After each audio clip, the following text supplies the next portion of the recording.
Good morning. My name is David Martin. I am the president of the Widget Development and Trading Company.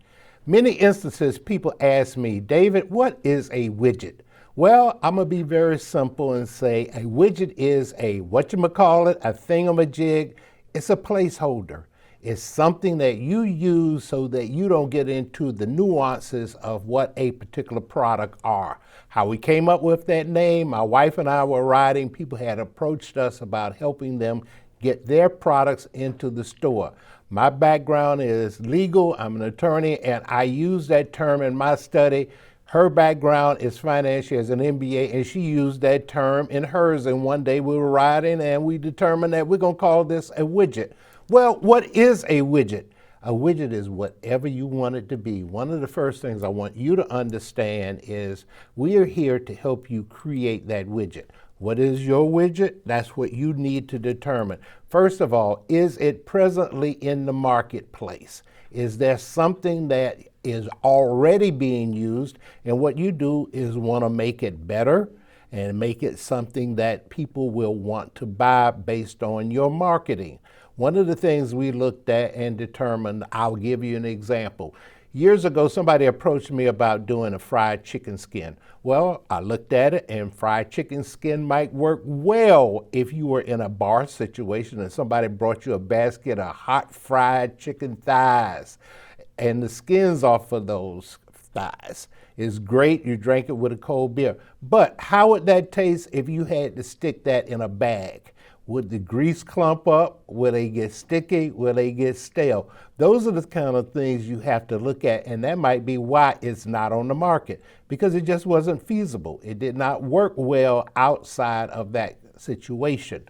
Now, you have to determine whether yours is something that can be used and people will want to know. What's the distinction of your product versus somebody else? You may get a product that's presently in use. Can you create a marketing plan that make people more excited about your product than what is presently on the market, even if it's the same item?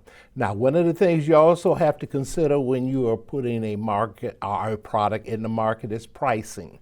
Is there a reason why you are pricing your item at that level? Is it because you are competing and you want to sell it cheaper than your neighbor? Or are you selling it at that price because that is all of the costs that are associated with generating that particular product? You have to determine and be very sensitive to price markets. Then you have to look at promotions. How are you going to advertise? Are you going to be able to create a pricing whereby you can take a discount and conduct a sale? So all of those things have to be considered. Then you have changing market conditions. One of those things go into changing market positions are, is your competitor gone out of business? Has somebody else entered the market that might be in a better position to create an item just like you did, but that were creating that item also impacts your ability? Next thing you need to understand is you got a product. Who are you trying to sell your product to? You got to consider who is your customer. In turn, are you trying to sell it as a retail item? Are you trying to sell it as a wholesale item? Is it something you want to say, if it's a vegetable, that you want to take to a farmer's market? Is it something that you want to take to a value-added state? And we will discuss that in a moment. Also, you got to consider, how are you going to get the item to the market? You have to understand logistics, market locations, as well as the cost of getting that particular item to market. As I already discussed, your customer segment is important. The next thing I want you to understand is you need to test your product. You may like your product and you may think your product is wonderful. We have an expression, we don't want to call your baby ugly. And how that comes into play is that you think you have a cute baby, you think you have a wonderful product, you love it, but guess what? The people you give it to think it tastes horribly. They've tried it, they don't want to hurt your feelings, so they say, oh yeah, well, it's good. But yet they realize that that product is not what it should be. This is why we suggest that you test your product with a focus group. Focus groups do not have to cost you anything. You can go to your church, pass out your product, pass out a sheet of paper, and ask them not to write their names on that sheet of paper, and give you an honest evaluation of what they think the product tastes like. Would they be willing to purchase that product? How much they might be willing to pay. By doing it anonymously, people are more inclined to be honest with you. So you will find that, oh, you think you got a super great product, it is super good, you love it, but guess what? Nobody else does. And if they're doing it anonymously, they may tell you it does not taste good. So you need to have those samplings and those testings so that you will determine what and how you need to proceed. The next thing you need to understand is you need customers. You have determined that you're going to make an item, or if you are a farmer, you have decided you're going to grow a specific item, maybe a tomato, maybe a cucumber. However, nobody wants those items. So you have to understand, you have to grow what people want, not what you like, or not what you want, because if you do, you won't have customers, and if you don't have customers, you are essentially out of business. So these are some things we want you to understand, that it is very, very important for you to develop and find out from a short feasibility study what is in demand, what is needed, what do the customers want, because that will determine what and who your market is, who you need to be gearing your sales toward. So those items are very important. As far as getting your product to market, there are several avenues. One is a direct sale. Direct sale means you're selling it to somebody you know. Those individuals who might be your neighbor, a lot of other people might be in the community. We're going to CSAs, which somebody is going to talk about at another time. But there are certain requirements that you can go through when you do that. But the individuals might be a roadside stand. You might have a spot on your farm that you're doing on sale or on farm selling. All of these are various ways in which you can sell your product. And in turn, one of the advantages of this is there is no middleman. So you have a larger yield. You can make more money.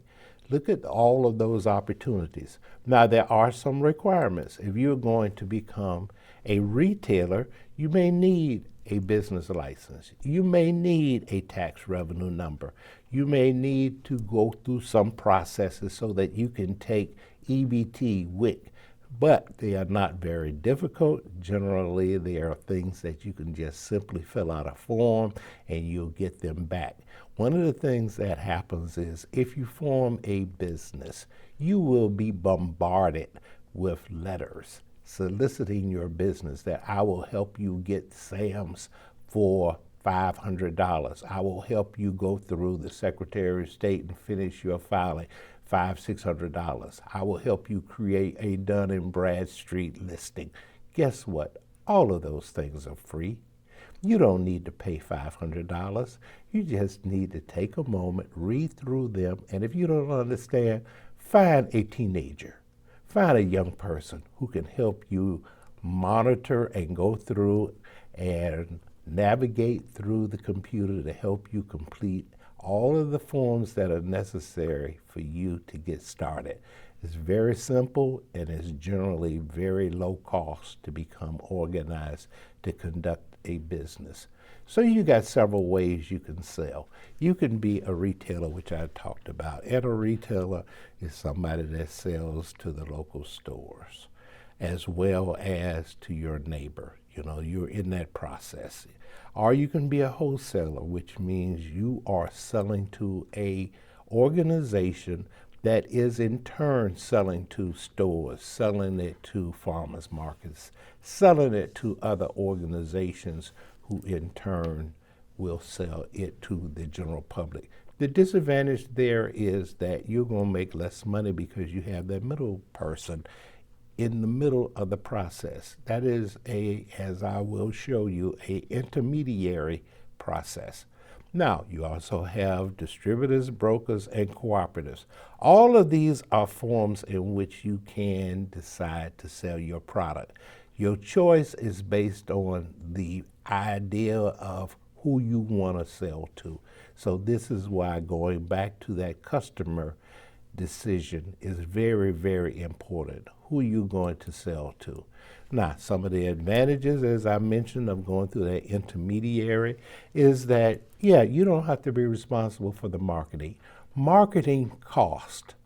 One of the things you understand is if you don't market, people won't know your product exists.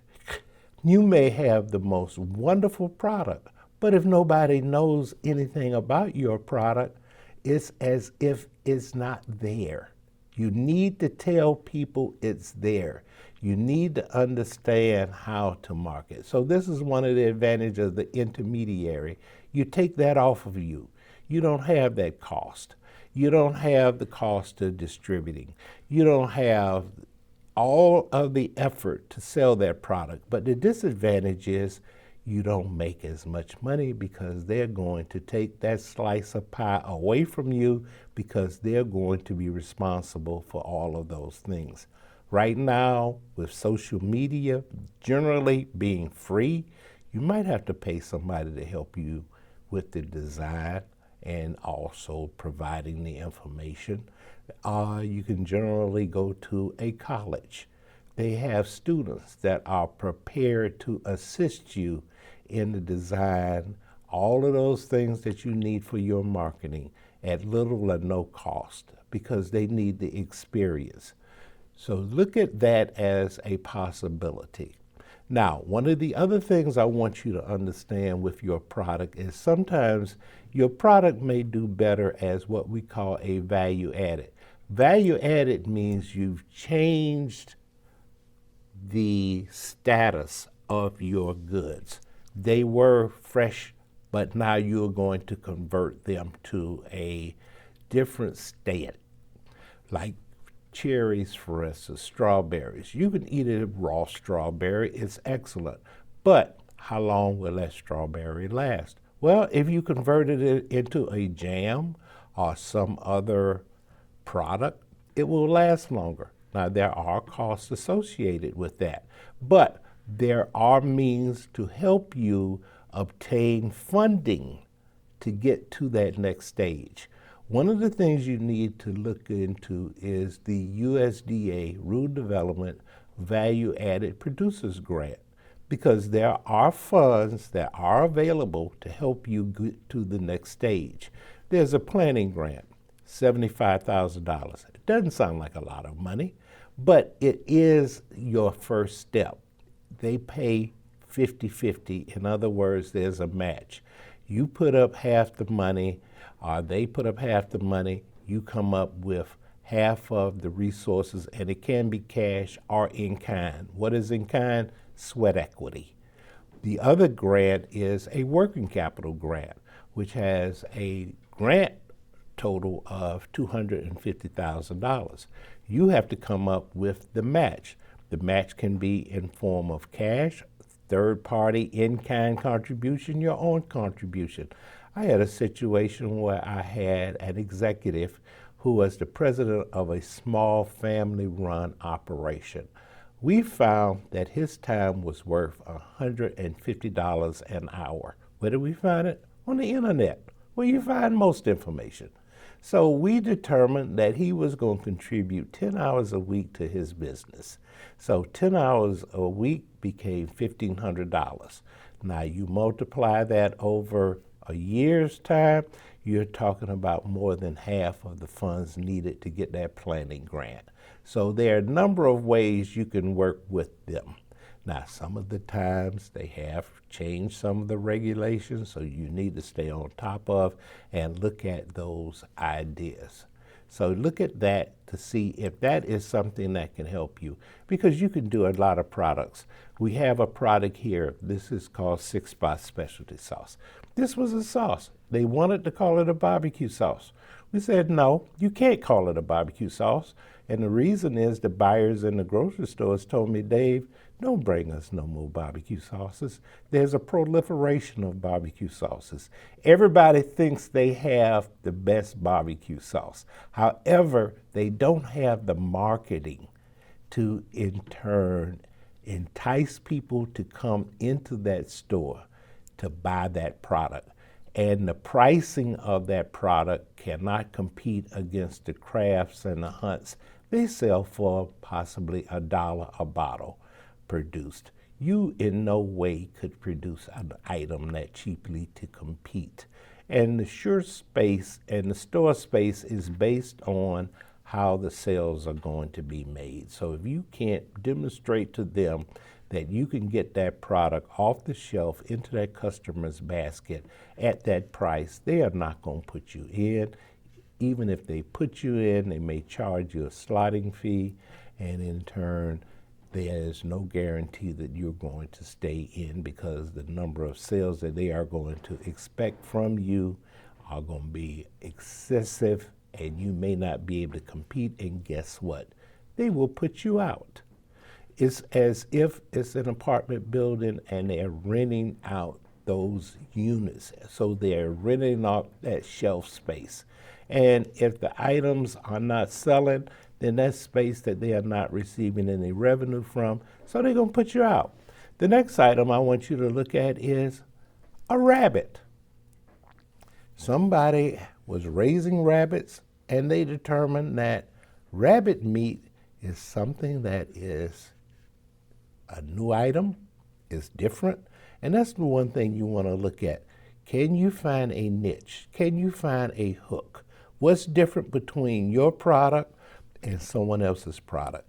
The 6 spots got to be very significant because of the story behind it. How did it get 6 spots? Well, young man was playing with a blasting cap. The blasting cap exploded and blew off 4 of his fingers. So he had 6 fingers. So everybody in that particular town started calling them 6 spots. That story is on the label. When you create a nice looking label that people are excited about, your colors, your designs, they stop, they pick up the bottle, and they read the story. That's the hook. You know, they didn't think any more about that product, but they liked the story. They thought that story was interesting, so they were inclined to try that. So they bought it. Now, whether they're going to get repeat business is based on taste. A lot of the times, people in the stores don't care about the taste of your product.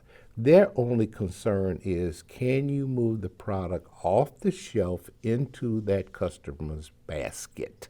They don't care if it tastes good or bad. And there's some other examples, but I won't go into those because they might get personal. The next item is a muscadine juice. There are a lot of people who have developed muscadine wine. Well, muscadine is a superfruit, so you can create products like juices, you can create vinegars, you can create supplements, you can create smoothies. So there are a lot of items that can be made from that same particular product. What are some of the byproducts of a product that you might develop? Look at those, because you don't want to waste any of the product. You can create another income stream from that. And the beauty is, under this value-added producers grant, every new product is an opportunity for you to apply to obtain additional funds. Something that's very important in all of this is the development of your branding, which might be your company logo, which in turn comes to how your product is marketed, how it's advertised. Do you have a symbol, a business card, which has your, quote, logo on it? And your logo needs to be attractive. and it needs to be in a position that people will ask you, what is that and what does it stand for? So it gives you an opportunity to discuss what that particular item is. And in turn, that logo needs to go on your packaging. We have something we call the 3-second rule. What does that mean?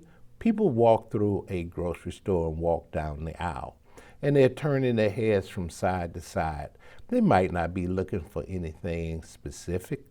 Then all of a sudden, they see an interesting looking package. They like the colors, they like the design, they thought it was interesting. So it attracts their attention, they stop. But remember now, they're walking down an aisle. They're not necessarily going to your product, and in turn, it takes them 2 to 3 seconds to walk down that aisle, turn their heads from side to side. Just as they peruse the aisles, they see that item, they stop, they pick it up, and maybe they read the ingredients, read the levels and the items that are in there, what the ingredients are, all of the story, the hook, how it all developed, and they are then excited to at least try it one time. If they like it, they're going to come back and be a repeat customer. If they also like it, they're going to tell somebody else about it, that they need to go and talk about this product with their friends and neighbors. The next item that we want to talk about is there's some things when you get ready to produce, you have to be very careful where they are produced and how they are sold. Some items can be developed under what is called the cottage laws, which means that there are laws within this state. We are in Mississippi now that allows you to do some items from your home and be able to sell those items. Some items cannot be made at home. They have to be made in a commercial kitchen or or a processing facility.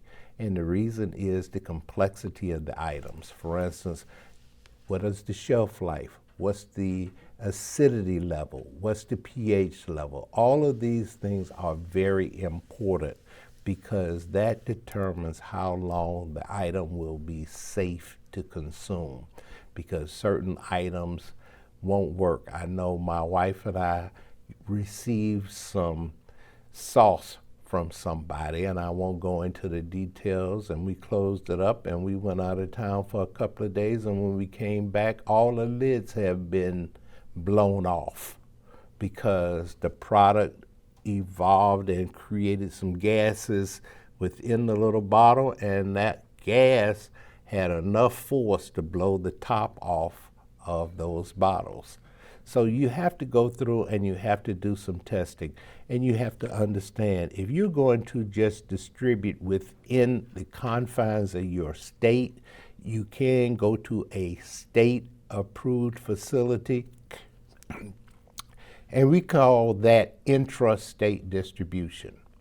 The minute you go across state lines to sell your products, you're now into the flow of commerce, and you are under the auspices of the USDA or FDA. And there are certain rules and regulations that come into play that you in turn, when you do that, they want to know about NACE codes, which is the North American Industry Classifications. I won't go into a lot of detail.